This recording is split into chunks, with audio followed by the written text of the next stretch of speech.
Okay, so here is the newly painted eye match. Finally got rid of the green in between the two oranges.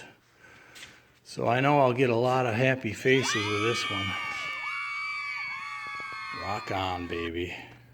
All right, and there is a look at the brand new black to match orange eye match.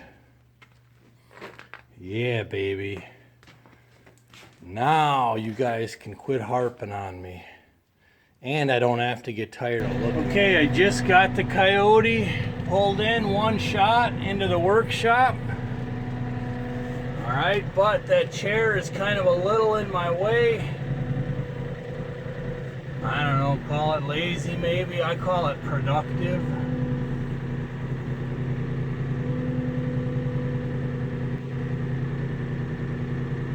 Just scooch it over just a little bit so I can get plenty of room to work around the backside.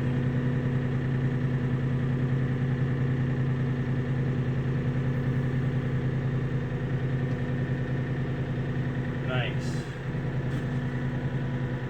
Alright, let's get this thing set up. Alright, got the tractor in the workshop.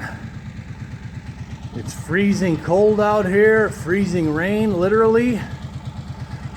But thinking ahead, when I built this shop for this reason, time to get a little payback on my investment looking forward. Let's see if we can't make some brush guards or some skid plates underneath here.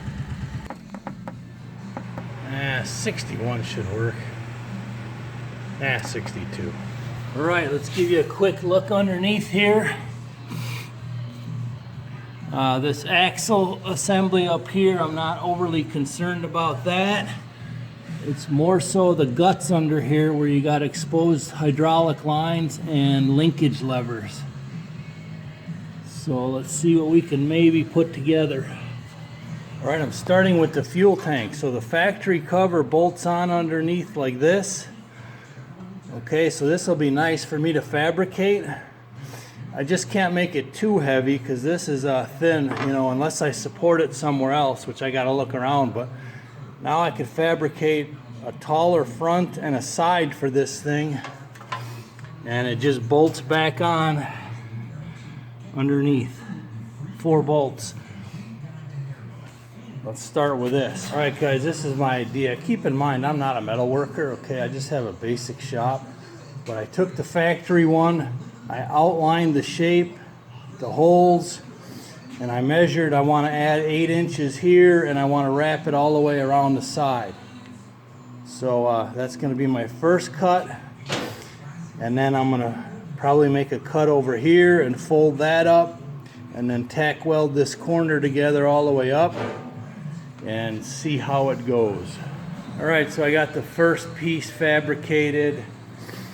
It's going a little tougher than I thought, but I didn't videotape how I fit this in. Basically, I just started at the top with these 2 screws right here, which basically go on into these 2 holes there, and I started wrapping it around, fitting it, and ultimately I got my first piece fit. All right, here's the first piece. We got 1 screw hole there and 2 tabs up there. Let's see how she fits. All right, here's a look of what I'm protecting here. On this side, you got these small electronic lines. There's a couple there. There's one there. You got the hydraulic lines here. You got the gas pedal linkage there, which I have had stuck on full throttle. A stick got stuck in there. And protecting all of this stuff back here. All right, so this one, and I know it fits because I've had it on and off 4 or 5 times, bending it, shaping it, and cutting the other hole and stuff. All right, this side's going to be a little tricky. That hole is going into that bolt right there, but first I have to put spacers because it's actually a lock bolt, just like this one here. So I got to put some spacers in because otherwise I'll rip that metal. to get it in place up over there. All right, there's a look at the first piece. It's secured up on that end. It's secured right here. And then right here, it's just sitting on this frame here. So I'm gonna keep adding pieces and tack this one more time, but it's should serve its purpose. I'm gonna try and bend a piece in behind the rear and the front once I get all the pieces together. Okay, that one don't look half bad. Almost like it kind of belongs there. So I gotta work on maybe putting a piece right up in here, you know, so nothing shoots in there and then gets even more stuck. Let me show you the other side and some things that don't make sense to me. First of all, here's the piece for the other side. You can see there's multiple bends. I had to cut for a bolt down there. I wanted to screw it into that bolt, but it just didn't work. This one was a bit challenging. So let me show you something that doesn't make sense.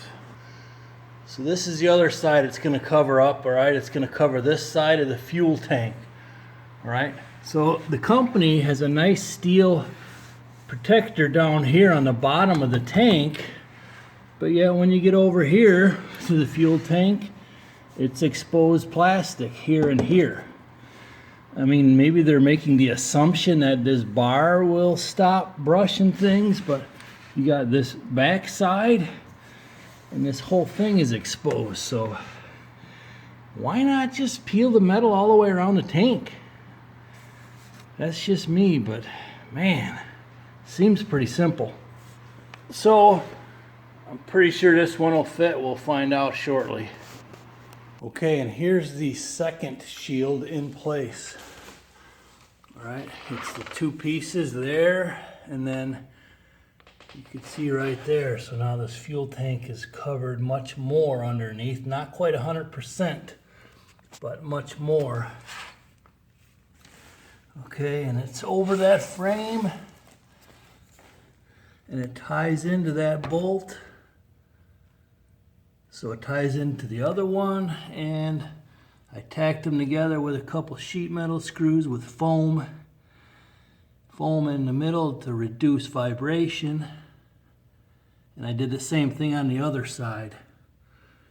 I put some foam in between the sheet metal and the frame to reduce vibration. So, and here's that bolt that I am gonna bolt down to that with big washers.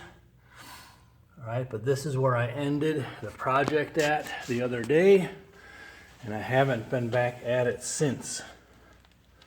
That's one of the good things of having your own shop. You can kind of take your time and pick away at things. So stay tuned for the updates on this. When I get back at it again, I will let you know.